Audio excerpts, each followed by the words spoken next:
Friends, before we get rolling into today's show, a few reminders. First, please subscribe to the YouTube channel, like and share the videos with someone who will be encouraged or entertained by them, and follow me on all the socials. I'm at Real Jim Moats on Instagram and X. I'm Jim Moats on Facebook, and I'm even becoming a bit of a Pinterest rock star. Email me directly at social@ministryoffreedom.show.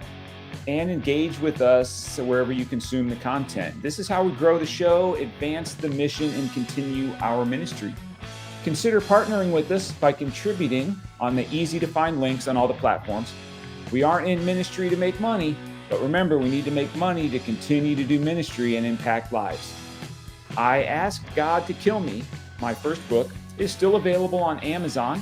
My next offering, called Suck Cycle, is set for release on November 25th, so stay tuned. On to today's show. I sit down once again with our man, David Chatman. David lives in North Carolina. He shares his firsthand account of the damage, response, and aftermath of Hurricane Helene.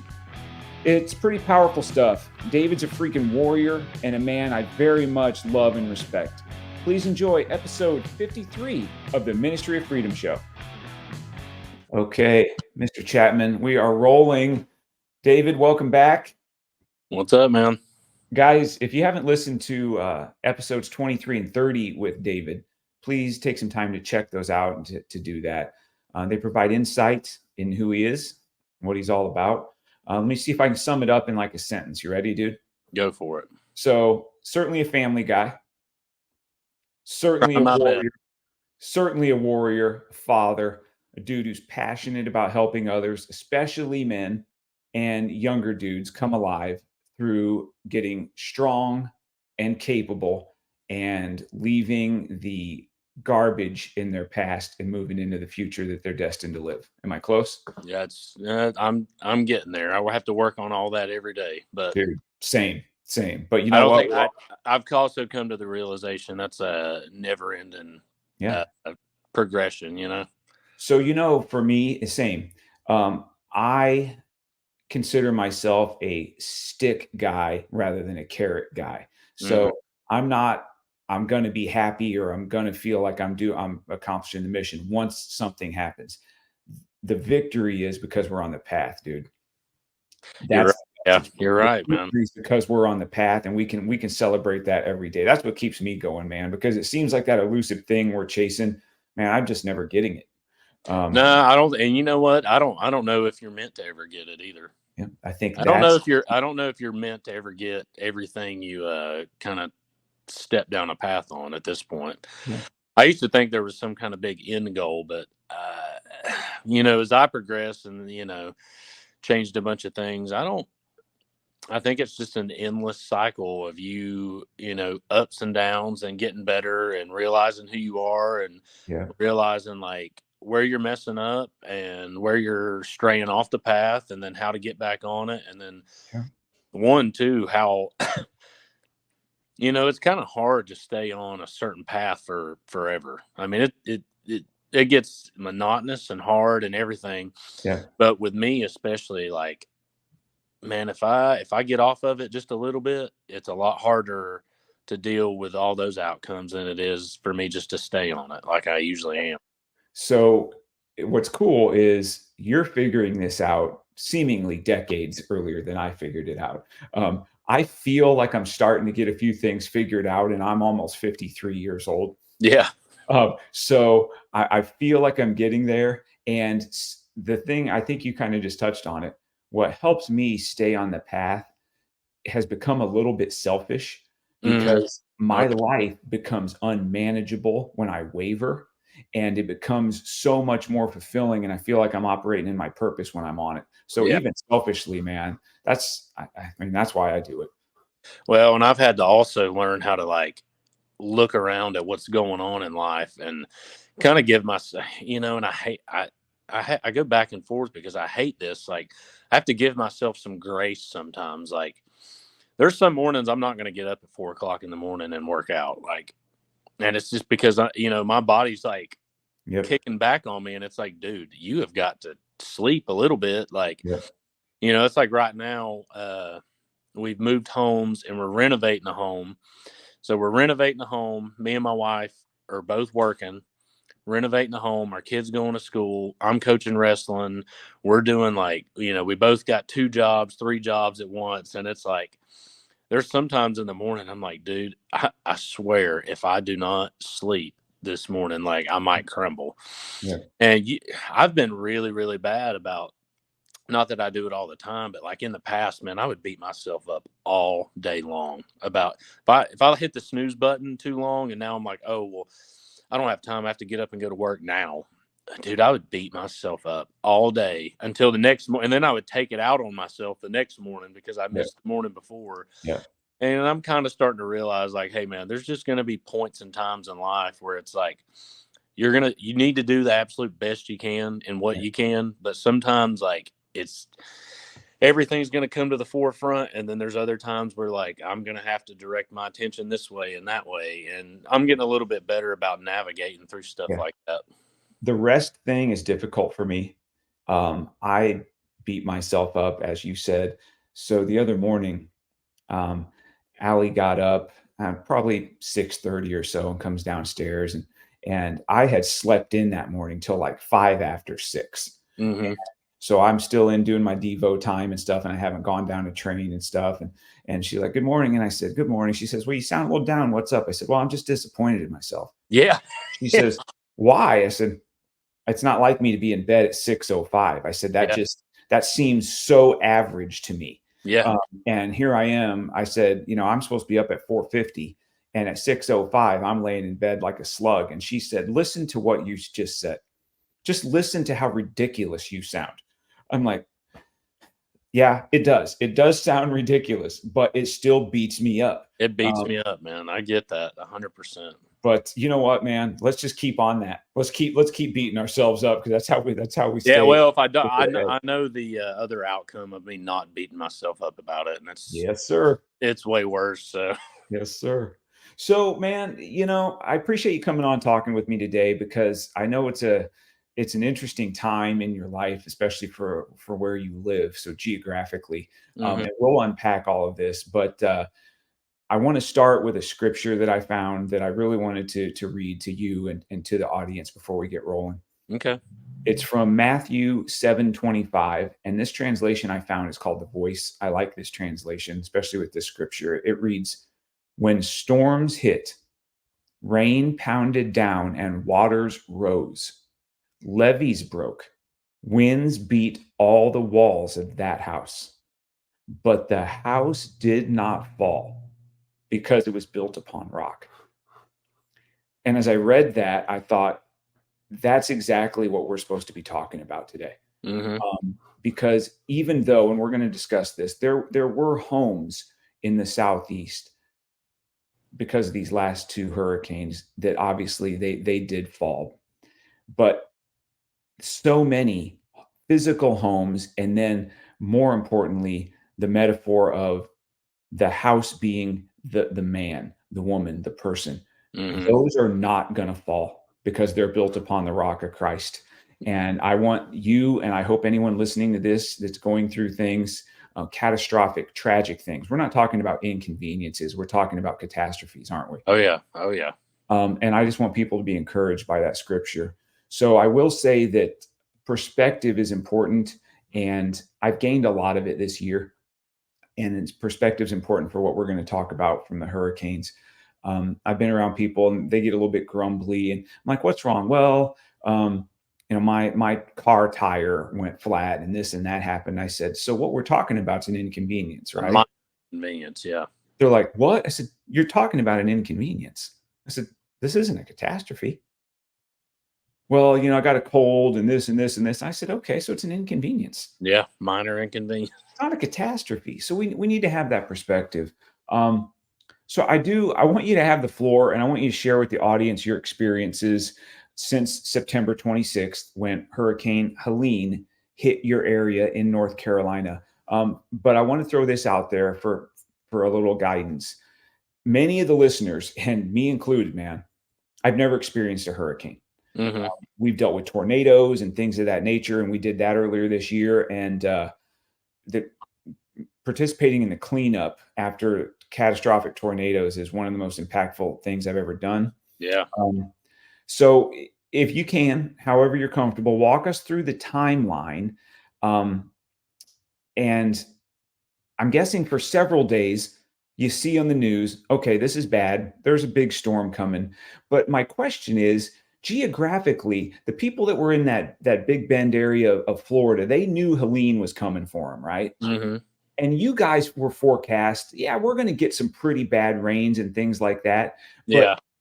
was it, I don't think anybody predicted, oh boy, this extreme rainfall is going to cause the catastrophes that we've seen, because the catastrophes in North Carolina are, not to be in comparison mode, but there's that's as bad as a direct hit from a hurricane. And Yeah. I'm guessing that people in that area weren't anticipating quite that. So I would love for you just to unpack your experiences from the forecast to the rain to, oh my goodness, this thing is really, really, this is just like life ending stuff. I'd love to hear your perspective.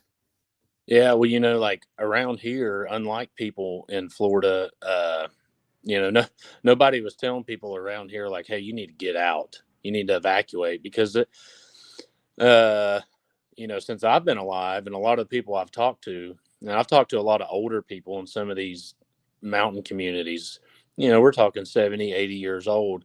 They've never seen anything even come close to what happened with that storm. And like, yeah, so the bad thing about a lot of these towns are built around water. They're built, there's a lot of rivers, there's a lot of creeks and streams that run from the top of the mountain down through all these communities and run, eventually find their way to a lake somewhere. Sure. And, whenever they started to build some of these small towns, well, they had to build a road. So they built the road next to the water. So then ultimately everyone built their homes next to the road, which is right next to the water. Sure. And, the topography here is it's honestly, the mountains around here, everything's just a bowl. It's like there's a bowl with a community, and then you go up over a little mountain range and there's another bowl with a community. And a lot of the times in a lot of these valleys is water at the bottom of them. Yeah. So while so I live in Waynesville, there's a town probably 10 minutes away from us. It's called Canton. It's in the same county. A couple of years ago, we had a bad storm and the whole downtown got washed out. I mean, it was bad. Everybody's businesses were ruined. Some people Oh, lost homes and stuff like that. This was just 2 years ago. okay. And, it kind of sucks because this year, everybody kind of got back on track from that in Wow. that town. But man, it just hit right there just because of the way it's the lay of the land. Like Yeah. the town's at the bottom of a bowl And that's where water is going to go. and water. Well, there's a river that runs right through it. Oh, So there's been some areas hit around here kind of like that. But this was the most widespread thing I've ever seen in my life. And I think anyone that's alive around here has ever seen in their lives. Because so they told us it was going to be bad rain. Like they canceled us out of work for a couple of days. They said, just be prepared. This might be bad.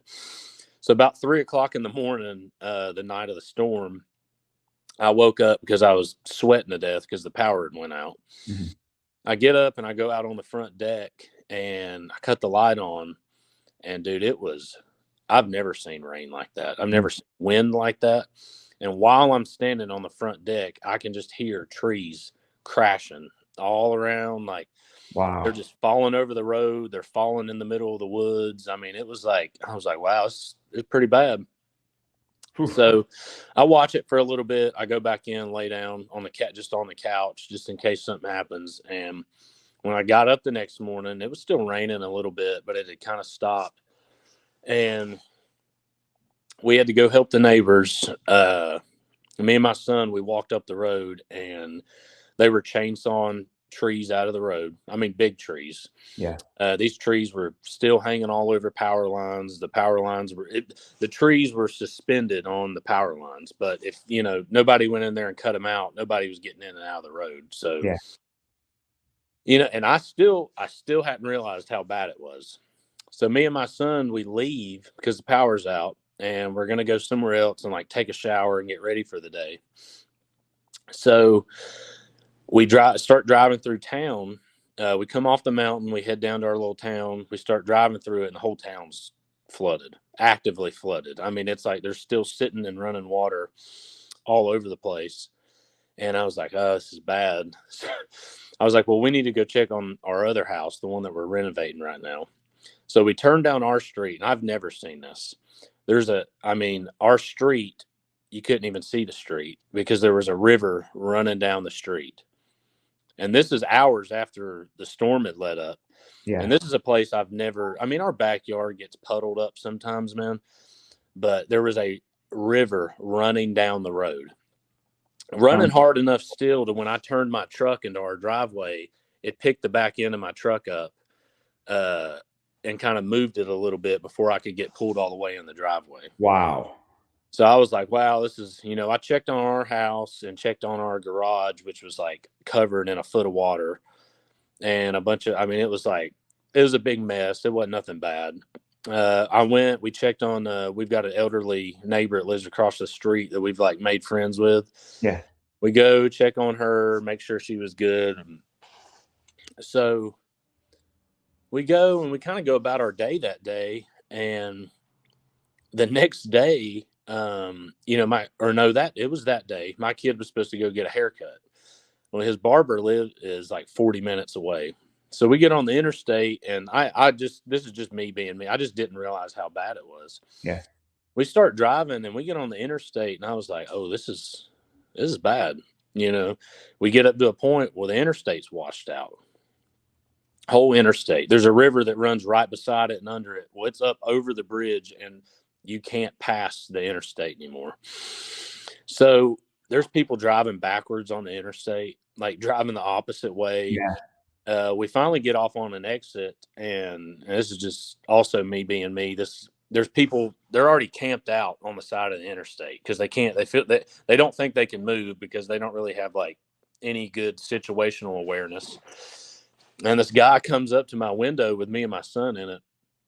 And he says, hey, man, you might as well just park your truck. He said, we're going to be stuck here for a day or two. And I was like, a day or two? Yeah, I said, what are you talking about? He's like, man, we're flooded out all the way around. And I'm like, well, first off, y'all might be stuck. I ain't getting stuck nowhere. Not me and my kid are going home. Yeah, right. So we wiggle our way back around. Like, I know those back roads a bunch. And we get back on the interstate and head back to the house. And then I was like, man, this might be really a lot worse than, but you didn't know because ultimately none of us had internet. Yeah. So you're not getting any outside news or information at all. Your only information you're consuming is what you're out there in the world seeing. Yeah. Because the cell phone towers had fallen. Yeah. And it was, honestly, man, when we're at our house now, I still don't have I don't have cell phone service at home. I have to leave the house because they still haven't fixed it, which is a minor inconvenience, And I was like, okay, so nobody's got cell service. Nobody's got internet. Hardly anybody's got power. I was like, yeah, this is pretty bad. Yeah. So trying to play it safe, we kind of hang out at the house for a few days. And then I start finding little spots with cell phone service. And I start seeing videos people are posting around the surrounding counties. And I was like, when I seen some of the videos and the pictures of some of the places that were, just an hour away, that's when, and this was days later, that's when I realized how bad it had gotten. So after the water dried up and like the interstates are, you can drive on some of the interstates, it crumbled some of the interstates. You're not going to drive on some of these interstates for another year or two. Sure. Because there's no road. They need to be rebuilt. Yeah. Yeah. And it's going to take, and it's huge sections of it. And it's going to take a long time. And it's to the point where it's like, where do you even start?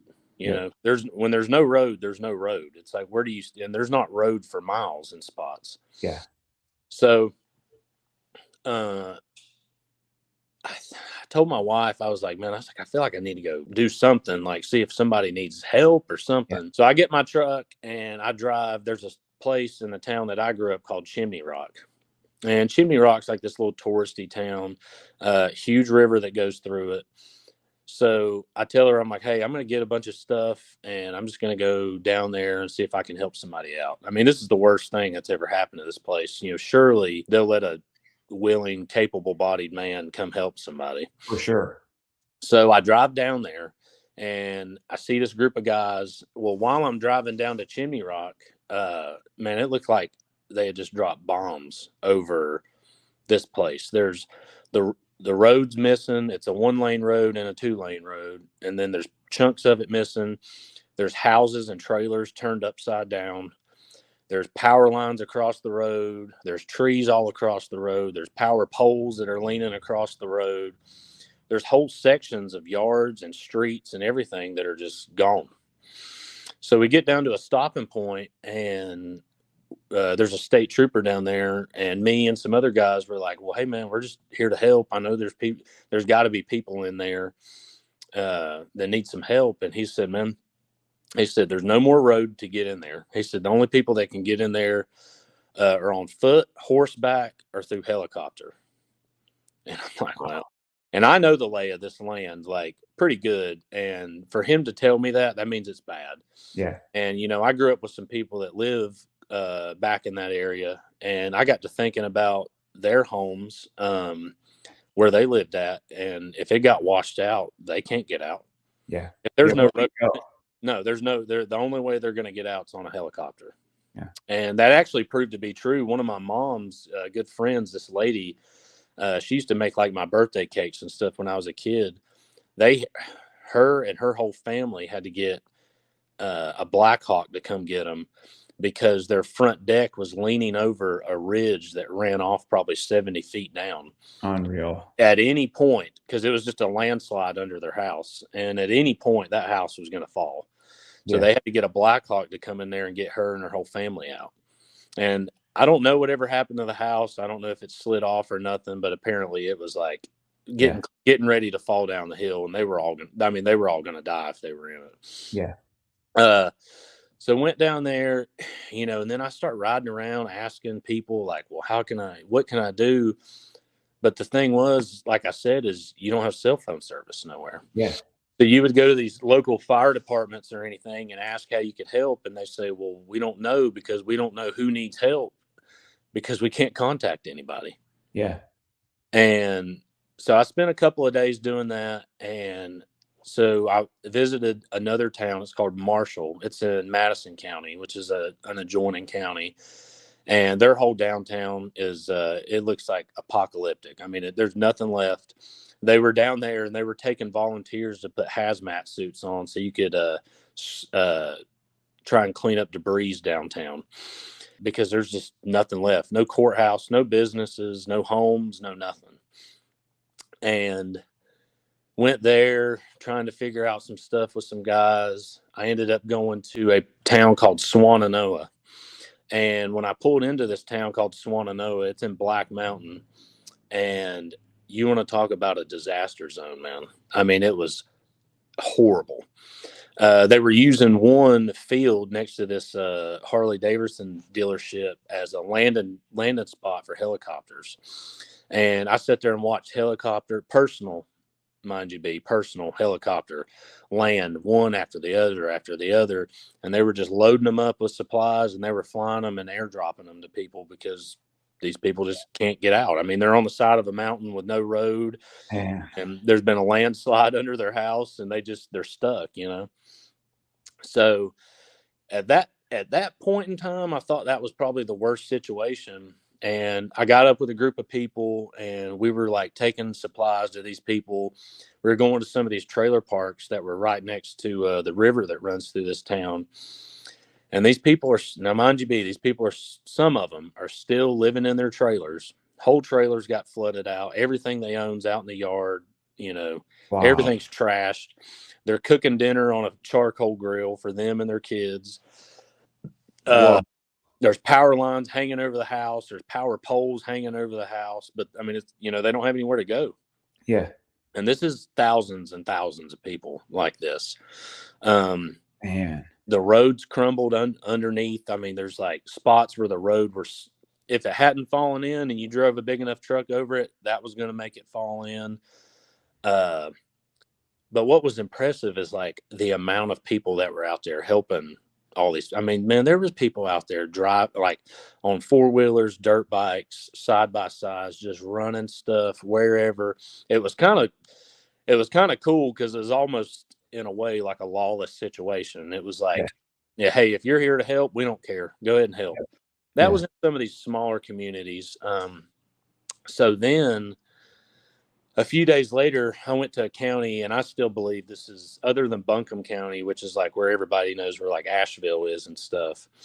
There's a county that adjoins that. It's called Yancey County. And Yancey County is way, way up. And there's a lot of rivers, a lot of streams and creeks that run through Yancey County. And we tried to take some stuff down there, and they were talking about that the people in Yancey County that live in some of these small communities, they're not going to get power back for 6 or 7 months. So they're going to, and Yancey County is far enough up in the mountains here. I mean, it gets cold up there, man. And these are, I'll give it to them. These are a different breed of people. These are some hard people that grow up around these parts. And they were out there getting after it. I mean, they were taking care of their own, man. They were meeting everybody at the fire station, and there'd be a few hundred people out there, and they'd send them out every single morning to go cut roads out, take stuff to people that you couldn't get stuff to. And they were really, really taking care of their own out there. But those people, when we went there, I seen homes in the river. I seen trucks in the river. No bridges. All the bridges and the roads are washed out. So there's no way to get in and out of some of these places. So people are taking stuff, helicopter, horseback, on foot. Wow. Just whatever, a lot of the people, they just had to leave because they're, a lot of them are old and they can't survive a winter up there with no power or nothing like that. They can't do that. So it's pretty rough. All right, cool. So this was September 26th, I think is the date. So as we sit here and record today, so it's October 16th, and the show is going to come out next Tuesday. So we're a few weeks out from the initial storm. Do you have full power? You're obviously at work. Your home has full power. Mm-hmm. Okay. And there are still, as you've said, surrounding areas with no power that are probably going to be without power indefinitely. Yes. All winter. That's well, you kind of don't understand. I didn't understand how that was possible until we got back in there. And man, there's literally no places to put a power pole right now. Yeah. I mean, there's no ground that's going to hold any kind of foundation. No, we pulled down to this little church. Talking like backcountry Baptist church, in a community that was really bad called Burnsville, and that's in Yancey County. And so the river that usually runs in front of that church, I would say is, I don't know, man. It's probably 50 or 60 yards wide. It's pretty wide. Maybe a little bit more. When I seen it the other day, I bet it was every bit of 120 yards wide. So double. It had doubled in size and washed the road and homes away with it. And they were still down there checking the river for missing people that day. So I'd like to touch on that. This morning, so before we started recording, a news report came out. It's on from Fox News. It said that the North Carolina governor did a presser this morning, says 92 people are still considered missing. Mm-hmm. And I'm wondering, is it possible that people are missing? These areas are so remote that they're still alive. They're up there. It seems to me there can't be any place that's not reachable by chopper. We've got to strategize a better way to, at this point, if there's people alive that haven't been reached and they're unaccounted for, I'm a believer there's a way to make this stuff happen. Oh yeah. So I'd like to get your opinion. And one of the things that is frustrating is I'm in the Midwest. We can turn on different news sources and get different reports, but for a week, we heard quite a bit and differing from which source you listen to. Mm-hmm. And essentially, it's quiet now. Yeah. So that's the thing with the news cycle.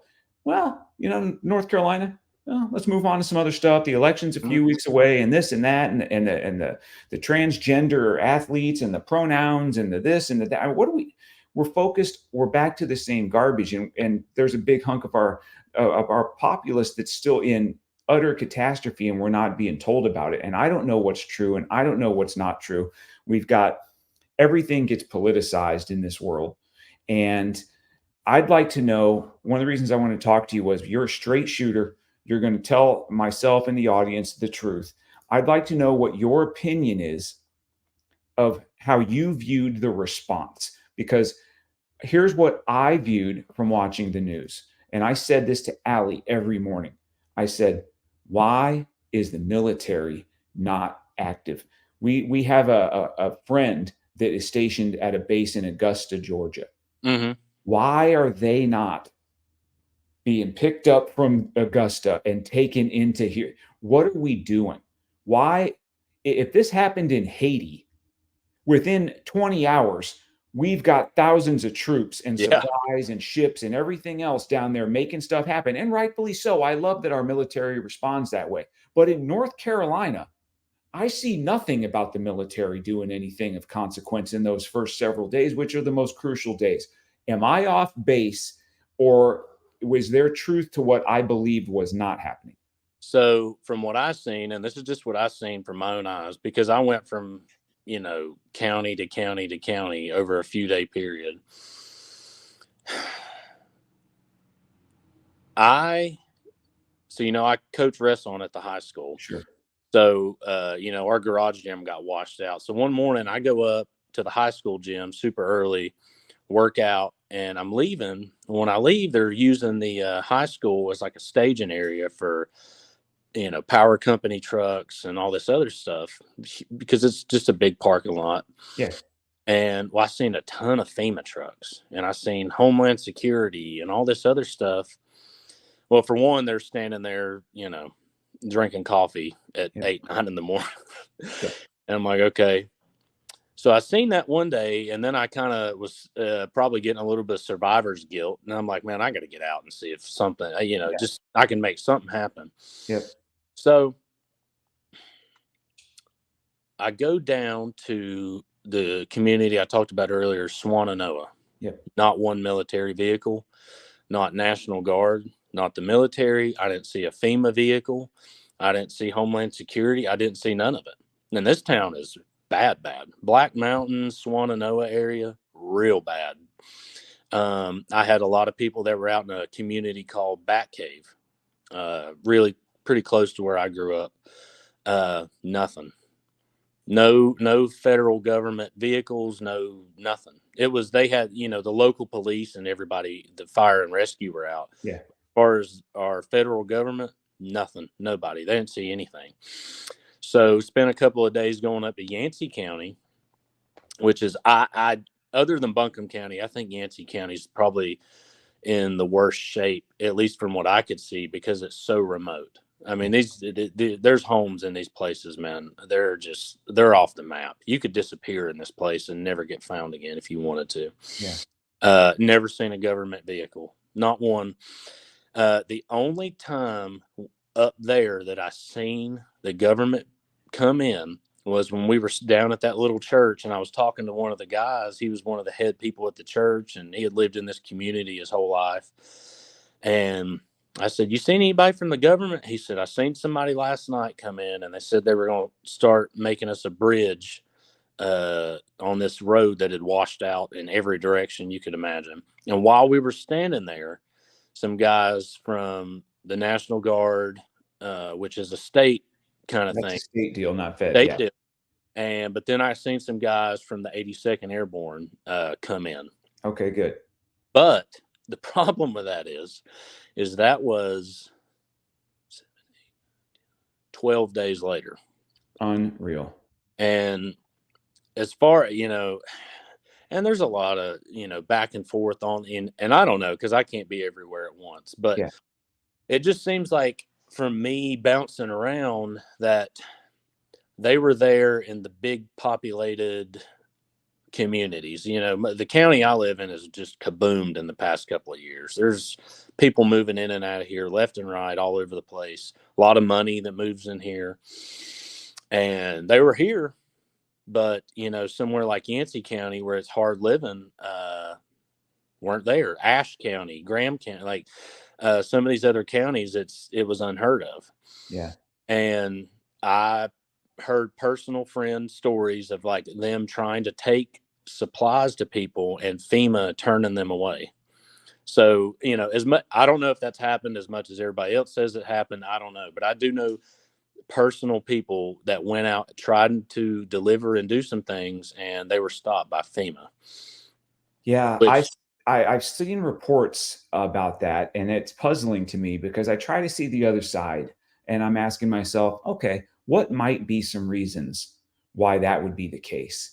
And in this instance, in when you're dealing with utter catastrophe, I can't think of a reason that they wouldn't welcome the help. Now, if it's just a bunch of people flooding in and they think it's going to cause more fatalities, I could understand, mm, hey, we've already got a tragedy here. We can't have anybody else going in there. But I think that there are able bodied men and women who have the capacity to help. oh yeah, And there needs to be somebody in charge on the ground that has the discernment to know the difference between somebody that could be a potential liability and somebody that's capable, fit, strong enough, and willing enough to go in there and make a real difference and help the cause. Because, especially initially, we're talking about saving lives. So mm, there's your priority. The roads, the internet, the cell yeah, phone I can service, those wait. things, that's going to come. Yeah, We have to talk about saving lives at this point. And sorry, but as you well know, 12 days later, it's it about two. starts becoming with each day less Yeah. of a let's save lives and more of a recovery and find people type of a Mhm. situation. Um, so I think that the timing of it was what we found most disturbing as we're watching the news reports. As every time, if it's scaring us and frustrating us as we're looking at the clock, with every minute that ticks by, we're like, why are they not saving lives? There are Mhm. lives that need to be saved. There are people that are holding on to trees probably in the river that they can hold on for another few minutes. We've got to get choppers in there and make this happen. And the only helicopters that I saw on the footage that we can only watch what they're letting us see, Yeah. but I saw what looked like, I guess, wealthy people that own helicopters. Yeah. And Yeah. that's what it looked like to me. And good on them to go in there and figure that out. In fact, I know I got my NASCAR shirt on. I went and saw some racing with some friends a few weeks ago, and I'm a NASCAR fan, and a lot of owners are based in North Carolina, and a Oh lot yeah. of the dudes, Hendrick and Gibbs and all these dudes, they were sending their people and helicopters in there and trying to make something happen. And I think that's awesome. But why are they the first responders? I think it's just because nobody's going to tell them no That's right. until they do tell them no, Yeah. and that's the thing too. It's like, there was videos and reports of local government entities saying, "Hey, you're not doing this anymore. Like, we got it." And it's like, man, this isn't a time to say, "Well, we got it handled." It's not a jurisdictional issue. This isn't a time to pull your stuff out and measure it. This is a Yeah, time to say, let's all participate and help out. It's yeah, so frustrating. and man, and I'll admit I seen some military helicopters in and out, but man, Yeah.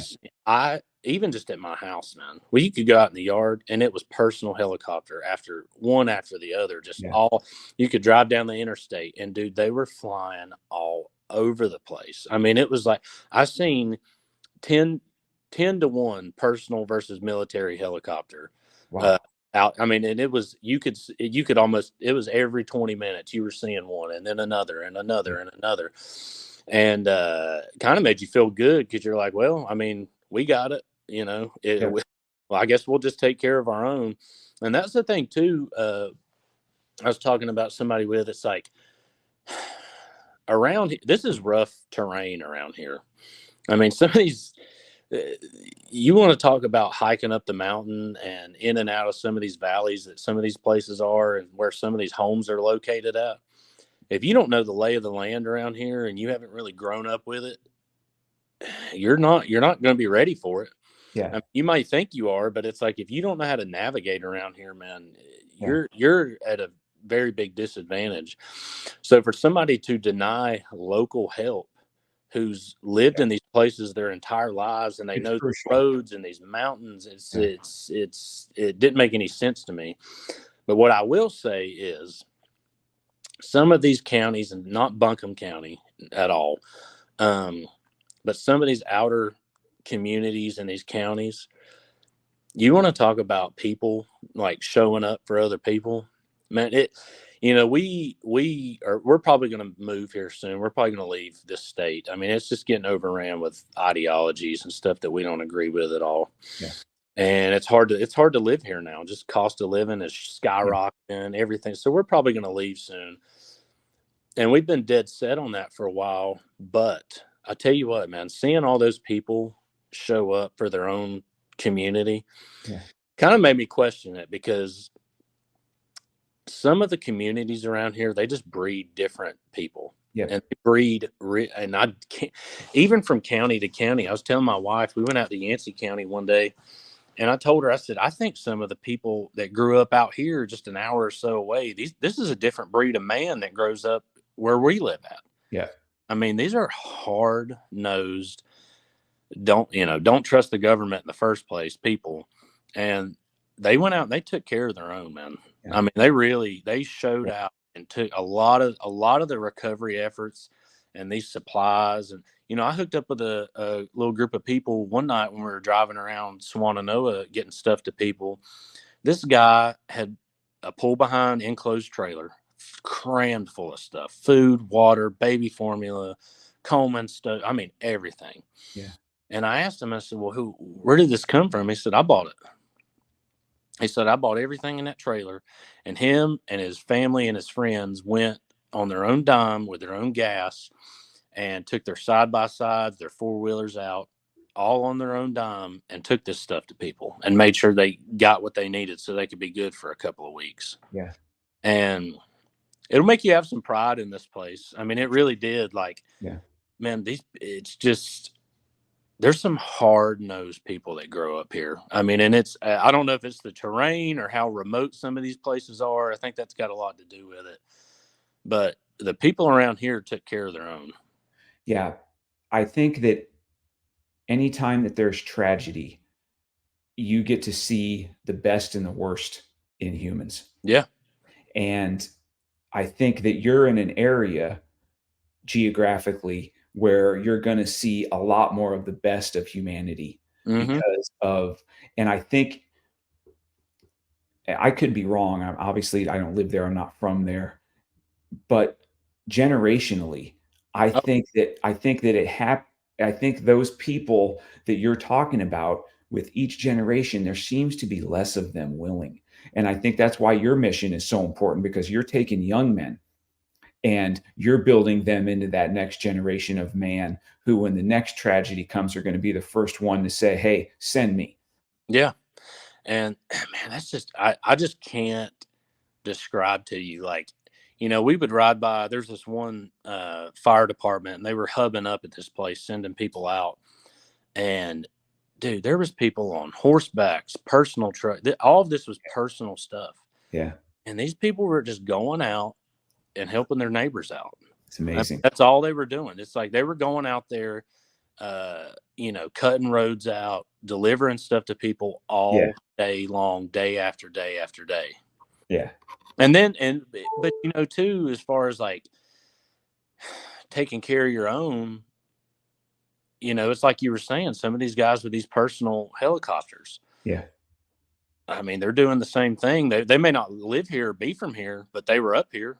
Yeah. And first responders, military, the protectors, um, I have such a respect and an admiration for those people, and for men like you.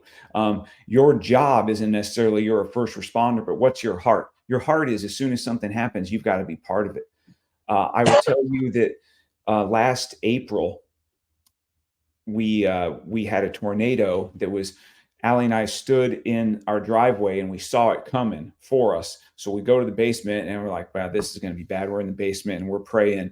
And then we still had power, which was strange and such a God thing. And we're watching the news on the TV in the basement, and this thing's coming right for us. And then at the end, the forecast person, the meteorologist says the tornado has turned and it's gone west as it's going north. And we're like, thank you, Jesus. And we didn't have any damage at our house. And then a mile down the road is leveled destruction.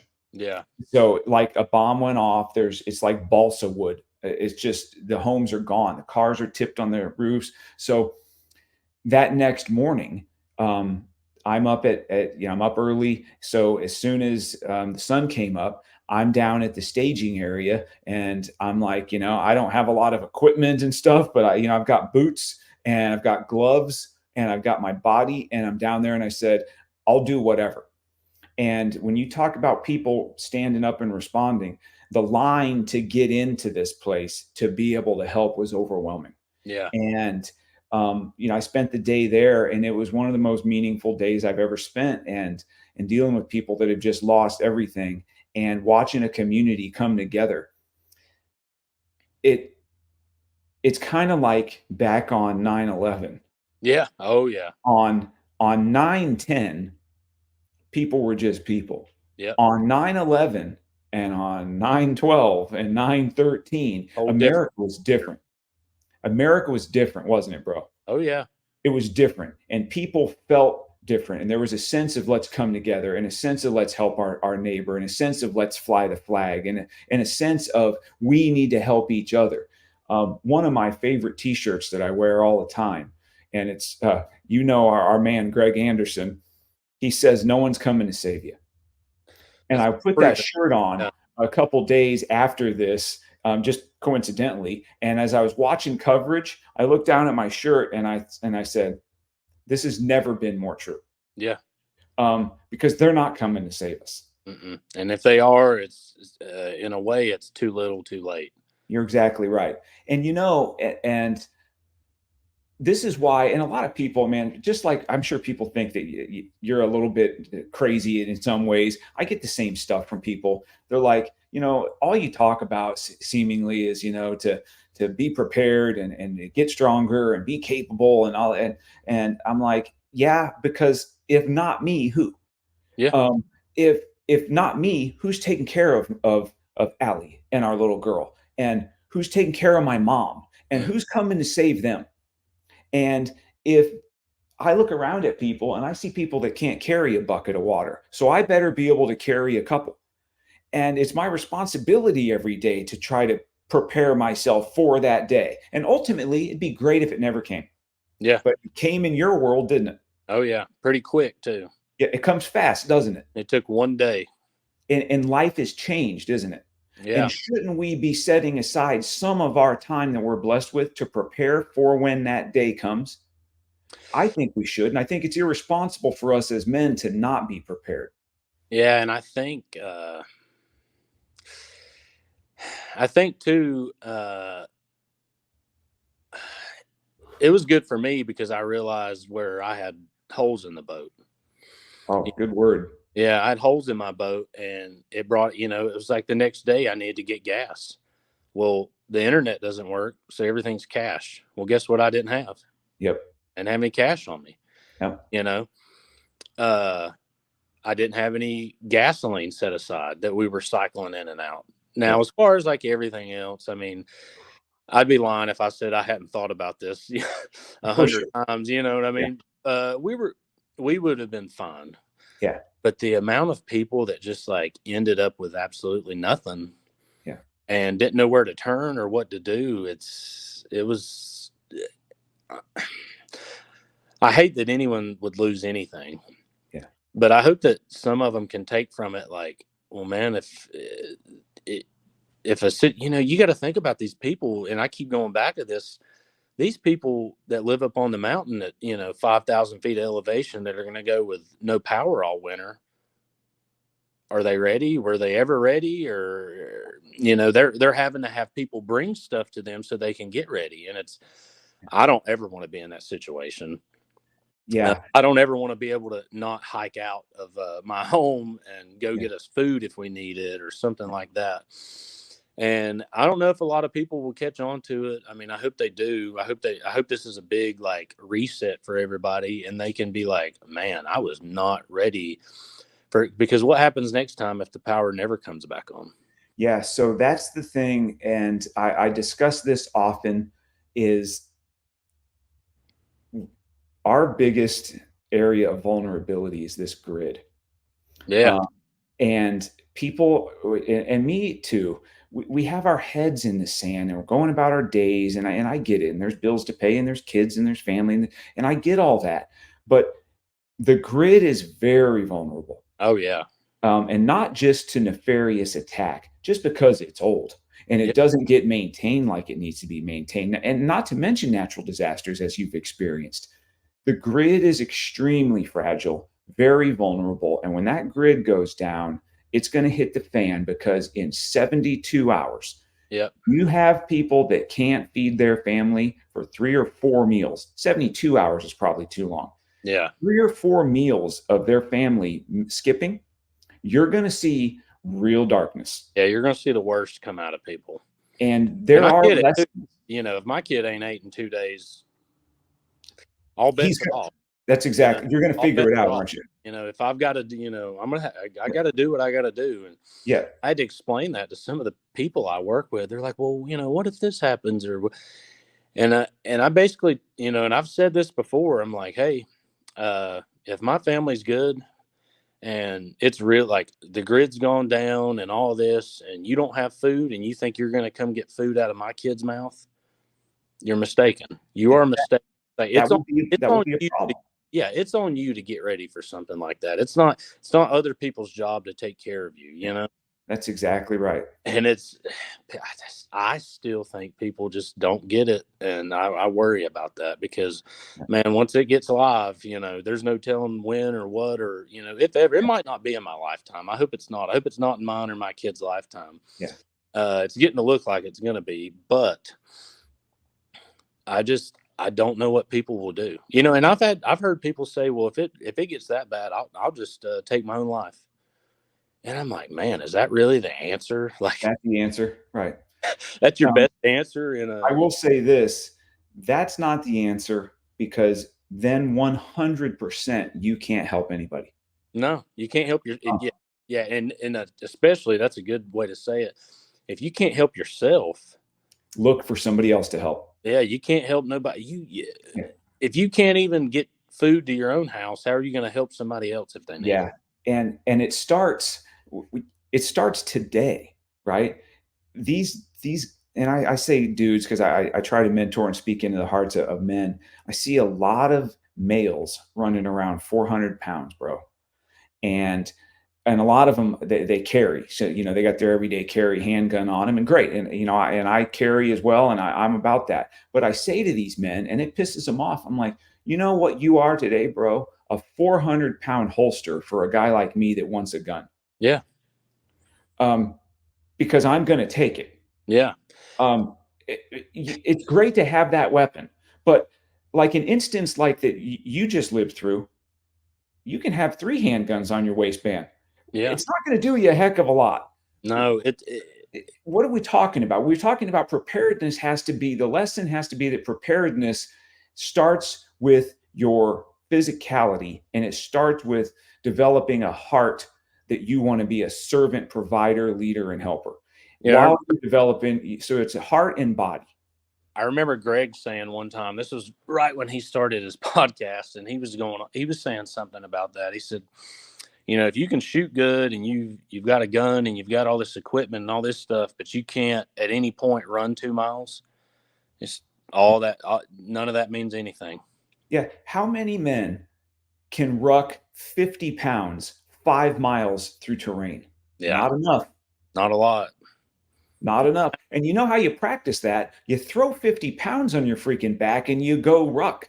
Yeah, I mean, you got to make yourself do something hard. It's Yeah. not, and, and I always preach it to everybody. It's like, man, it's just you got to make it a priority, because if it's not one of your priorities and you're in this situation, I mean, I'm sorry. It's, you know, I heard of, and this impressed me. There's a little itty bitty attraction town up in one of these counties. It's called Little Switzerland. Okay. These people, I think they said it was 150 or 200 people were held up in the church in this town because everybody had lost everything. There's no power, and they had airdropped a couple of generators to this church. Well, they said, it was really hard to get supplies into them, and there was one guy. This is way up on the side of a mountain. I'm talking hard walk to get anything. Got Well, you. the road had fell off. It had landslid off, and you couldn't even take a four-wheeler up there. You had to walk down. And there was one guy out of the community that walked, I think it was 3 miles downhill to get supplies, and then 3 miles back up to take it to everybody. Wow. And I thought, man, that right there is number one example. That's it. Of just being able to be somewhat, I don't know how strong the guy is. I don't know what he does, but it doesn't really matter. If he's got enough in his heart and his body to say, you know what, these are some elderly people Yeah. up here that are held up in this church and this little community that can't get nothing to them. Yeah. They're not ever, if they get power back ever, would be a surprise to me. They're going to be last on the list for it because they're so remote. Yeah. And here's one guy saying, you know what, I'll do it. That's a guy that says, send me. Yeah. Putting it on the back, That's it. walk down, and then turning around and making the walk back up multiple times to get these people things. And that just, people like that, I can relate to, because it's just, that's amazing. Yeah. I don't know how you couldn't, me as a man, I couldn't look at another man like that and be okay with the fact that, well, this guy's taking care of everybody, and here I am just sitting on my butt, waiting for this other guy to come help. Like it's not going to happen. No. I can tell you that the worst thing that would happen in that situation, if I was there, is they're going to find me dead on the way back up with a bunch of supplies on my back. And I'm trying. I had that thought one day. I was like, man, I'm going to go out and see. I was like, I don't know what I'm going to get into. I'm going to at least try. Yeah, the ridicule of it, it's like, well, man, that's dangerous. It's like, well, okay. Yeah. And is it worth me just sitting and hearing about all these other people, or is it worth me putting my foot out and trying to do something? And if something bad happens, man, it happens. I completely accept now that I don't have much control over when I go. I'm telling you, I know this. There's a 100% mortality rate for us. No one's getting out alive, dude. Yeah, it's gonna happen.